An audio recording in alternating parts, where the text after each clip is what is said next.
Today Reliance போகலாம் அப்படின்னு சொல்லிட்டு ஆல்ரெடி பிளான் பண்ணி தான் வச்சுருந்தோம். சரின்னு காலையில் ஃப்ரெஷ்அப் ஆகிட்டு தலைக்காய வச்சுட்டு அப்படியே டிவி பார்க்கலான்னு பார்த்துட்டு இருந்தேன்னா நியூஸில் போட்டான் திருச்சி, திருத்தணி, வேலூர், பரமத்தி, கரூர், சேலம் ஆகிய இடங்கள்லாம் பழக்கத்தை விட அதிகப்படியான வெயில் அடிக்கும் அப்படின்னு சொல்லி போட்டான். நம்ம இன்னைக்கு எங்கே வெளியில் போகிறோமோ அன்னைக்கு தான் அதிகமான வெயில் அடிக்கும். அதுவும் நாங்கள் வேற இன்னைக்கு சீக்கிரமே 8 மணிக்கெலாம் கிளம்பிடலாம், அப்போ தான் சீக்கிரமே வெயிலுக்கு முன்னாடி வந்துடலாம் அப்படின்னு நினச்சி தான் பிளான் பண்ணி கிளம்புனோம். ஆனால் எங்கள் நேரமோ என்னமோ இன்னைக்கு ஓப்பன் பண்ணுறதே மால் வந்து 10:30 தான் ஓப்பன் பண்ணுவேன்னு சொல்லிட்டாங்க. ஆனால் நாங்கள் 9:30 அங்கே போய் ரீச் ஆகிட்டோம்.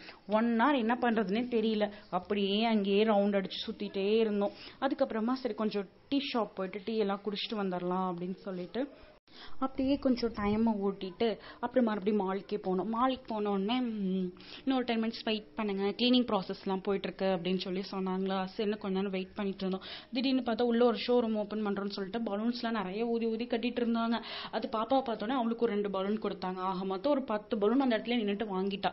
அதுலேயே ஒரு பலூன் வேற குச்சி மாதிரி வச்சு கொடுத்தாங்க. அதை வீட்டுக்கே எடுத்துகிட்டு வந்துட்டாங்கன்னா பார்த்துக்கோங்களேன்.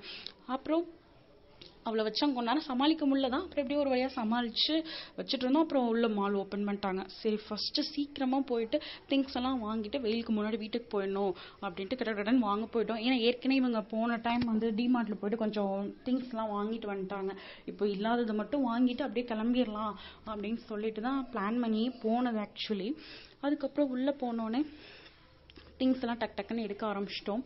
ஆக்சுவலி டிமார்ட்டை பொறுத்த வரைக்கும் இந்த மாதிரி பீங்கா செட்டு, பவுலு, செப்பலு, ட்ரெஸ்ஸஸ்ஸு அந்த மாதிரி ஐட்டம்லாம் வந்து ரொம்ப கம்மி ரேட்டில் கிடைக்கிது, ஆஃபரில் இருக்குது.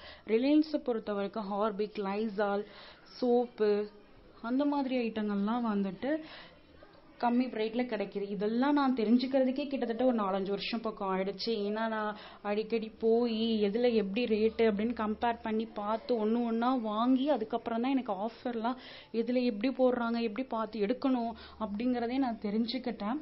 அதனால டிமார்ட்டை பொறுத்த வரைக்கும் ஒரு சில பொருள் ஆஃபர், ரிலையன்ஸை பொறுத்த வரைக்கும் ஒரு சில பொருள் ஆஃபர். அதுக்கு தகுந்த மாதிரி பிளான் பண்ணி கடையில் போய் நம்ம பொருளை வாங்கிக்கணும். இந்த பேஸ்கெட்லாம் அப்படியே 99 ரூபா அப்படின்னு போட்டிருந்தாங்க. நான் மெயின் வந்துட்டு அந்த ஜூஸ் டம்ளர் தான் வாங்கணும் அப்படின்னு சொல்லிட்டு மெயின் போனதே. ஃபர்ஸ்ட் வீட்டில் இருக்கும்போது அதெல்லாம் வேண்டாம் வாங்கி தர மாட்டேன்னு தான் சொன்னாங்க. ஆனால் பரவாயில்ல, ஒரு 6 டம்ளர்ஸ் வந்து 99 rupees தான் போட்டிருந்தாங்க.